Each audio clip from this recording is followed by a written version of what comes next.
The American who became a millionaire the night the lights went out. That night, when all of New York suddenly went dark, millions of people stared out their windows in panic as neon signs vanished, skyscraper windows dimmed, and even traffic lights surrendered to the blackout. People swore it had to be a terrorist attack, a government failure, or the beginning of some kind of world-ending disaster, but only one man, a simple electrician named Tom Reeves, sat on the roof of his crumbling Brooklyn apartment building and felt no fear. He felt opportunity, that one chance that appears once in a lifetime. Tom always believed the world was more than bills, a broken fridge, and a Callan job fixing wires in strangers' basements. And though he lived alone with no money and dreams no one would ever call realistic, he had one gift. He could see what others couldn't, especially when it came to electricity.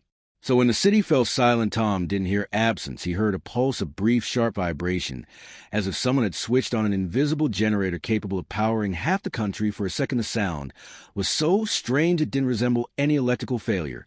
He knew it was something unnatural, and for the first time in his life, Tom understood that conspiracy theories might have more truth in them than people thought.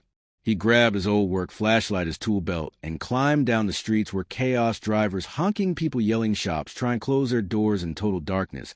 But Tom moved through it like someone following a map drawn just for when the pulse led him through backyards, abandoned garages, and forgotten warehouses. No one paid him any attention.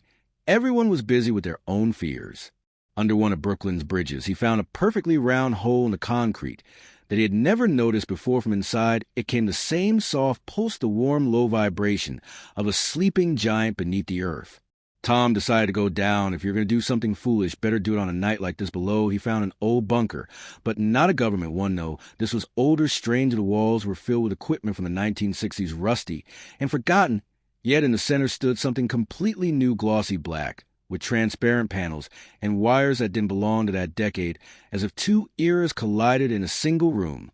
The device was small, about the size of a large suitcase. Its indicators flickered softly, and it was the source of the pulse. Tom felt instantly he was looking at something no one was meant to find. He connected his tester and nearly dropped it in shock. The device could convert even the weakest heat into an enormous amount of electricity, literally. When he touched the casing, the indicator spiked, reacting to the warmth of his hand. "This is impossible," he whispered. "Impossible."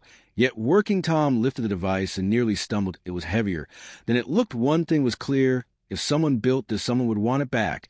And that someone probably wouldn't appreciate a broke electrician walking away with their invention. But Tom decided he wasn't giving up this chance. He carried the device out of the bunker and back to the surface. The dark street seemed even darker, as if the city knew he held something dangerous at home in his tiny garage. Tom worked all night. He disassembled, rewired, tested, scribbled formulas, corrected them, tried again. His intuition as an electrician guided his hands. By morning, he had built a portable generator the size of a toolbox. It could power not just a house, but a small town. And the best part, it worked off any source of heat, sunlight, hot asphalt, even the warmth of human hands. The next day, a violent storm hit a nearby neighborhood. Trees snapped, power lines sparked, entire blocks lost electricity. Tom saw a local farmer desperately trying to save his food storage and a failing generator being flooded with rainwater. Tom approached quietly. "If you want," he said, "I can help. I got something." The farmer nodded. Tom hooked up his generator. The moment he flipped the switch, the entire barn lit up like the storm belonged to another world. 2 minutes later, the farmer was crying. 3 minutes later, he was offering Tom money, everything he had saved for emergencies. Tom didn't want to take it, but the farmer insisted. And maybe that was the moment something inside Tom changed. He realized he could do more than help people. He could change his own life. He returned home with a fistful of cash, and within an hour, the farmer's video of the miracle generator began spreading online. In a day, it had 5 million views. In a week, 50 million investors began hunting him down. Calls flooded in day and night. Some wanted to buy the technology, some to partner with him, some threatened him. And one evening, 2 men in black suits knocked on his door. Thomas Reeves asked one of them, his cold gray eyes staring straight through Tom. "Yes," Tom replied, instinctively covering part of the generator. "We represent an organization that lost an object, and we believe you have it." Tom felt the floor vanish under him. His heart slammed. That was no ordinary bunker, and this device definitely no accidental discovery. "I didn't find anything," he said quietly. Gray eyes glimmered. Tom, the man whispered, leaning in, "This technology is not for someone like you. It is not for sale, not for demonstration. It is not for the world." Tom swallowed. "You're too late." He said the word Already knows Gray Eyes smiled just slightly, but not the kind of smile that gives comfort. The world only knows a video. The man said the world doesn't know such a thing should not exist. They left without threats, without warnings, but Tom knew. They would be back months turned into a whirlwind. Tom founded his own company, a small one in an old hangar, but with enormous ambition. He worked day and night perfecting the generator. He found a team who believed in him as much as he once believed in himself that night on the rooftop. Orders poured in by the hundreds, investments by the millions. Tom became a man who rewrote the rules of energy news. Anchors talked about in magazines, printed his face, conferences begged for his presence. He became a millionaire not because he wanted money. He became a millionaire because he wanted light. But where there is light, there are shadows. The more his company grew, the more often he spotted those same black-suited men watching him. They appear at conferences, lurked near his office, blended into crowds on the street. Tom wasn't afraid. But he understood he was playing a game with higher stakes. Eventually, he realized they weren't trying to stop him. They were waiting for him to make a mistake, waiting for the moment when someone raised the sky by the world would inevitably fall.